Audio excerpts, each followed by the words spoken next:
రాజు గారు 10 సంవత్సరాలైంది తెలంగాణ ప్రత్యేక స్టేట్గా ఏర్పడి. సో ఎలా ఉంది తెలంగాణ, ఎలాంటి అభివృద్ధిలో ఉంది అని మీరు భావిస్తున్నారు?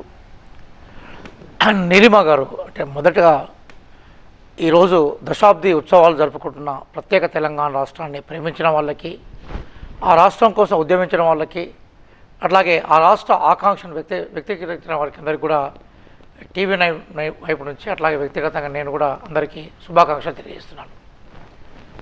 వాస్తవంగా తెలంగాణ భౌగోళిక ప్రాంతము సుదీర్ఘకాలము ఒక ప్రత్యేక అస్తిత్వంతో ఉన్న ప్రాంతము.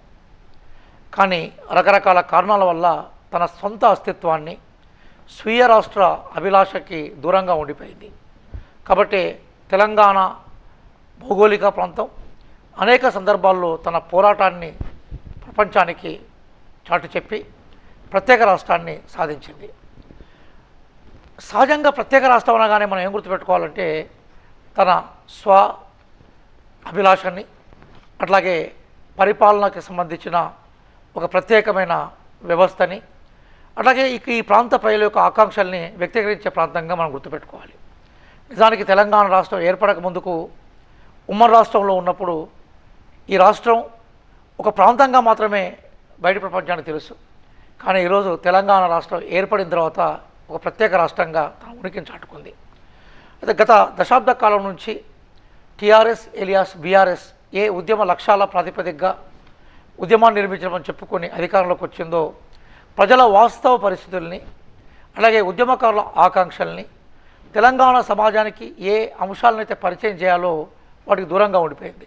కాబట్టి ప్రజలు మార్పును కోరుకున్నారు. ఆ మార్పు కోరుకున్న అభివ్యక్తీకరణలో భాగంగానే తెలంగాణ రాష్ట్రంలో కాంగ్రెస్ పార్టీ గెలిచింది. కాబట్టి ప్రజలకు కాంగ్రెస్ పార్టీ బాధ్యత వహిస్తుంది. అట్లాగే ఏ లక్ష్యాలకు అనుగుణంగా కాంగ్రెస్ పార్టీ తెలంగాణ రాష్ట్రాన్ని ఏర్పాటు చేసిందో ఆ లక్ష్యాలను నెరవేర్చే క్రమంలో గౌరవ ముఖ్యమంత్రి రేవంత్ రెడ్డి గారు అహర్నిశలు రేయింబవలు కష్టపడుతున్నారు.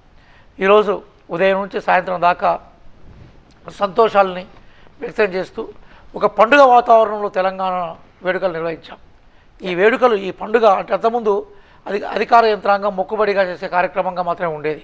కానీ ఈరోజు ఉదయం పెరేడ్ గ్రౌండ్లో కానీ, సాయంత్రం వేళ ట్యాంక్ బండ్లో కానీ, వివిధ జిల్లా కేంద్రాల్లో కానీ, వివిధ గ్రామీణ ప్రాంతాల్లో కానీ, గల్లీ గల్లీ, ఘర్ ఘర్, గాం గాం ఈరోజు తెలంగాణ వేడుకలు ప్రజల వేడుకగా, ప్రజల పండుగగా మిగిలిపోయినాయి, ప్రజల పండుగగా గుర్తుండిపోతాయి. కాబట్టి ఏ బాధ్యత అయితే కాంగ్రెస్ పార్టీకి ప్రజలు అప్పగించారో ఆ బాధ్యతను కాంగ్రెస్ పార్టీ గౌరవ ముఖ్యమంత్రి రేవంత్ రెడ్డి గారి నాయకత్వంలో నెరవేరుస్తుంది.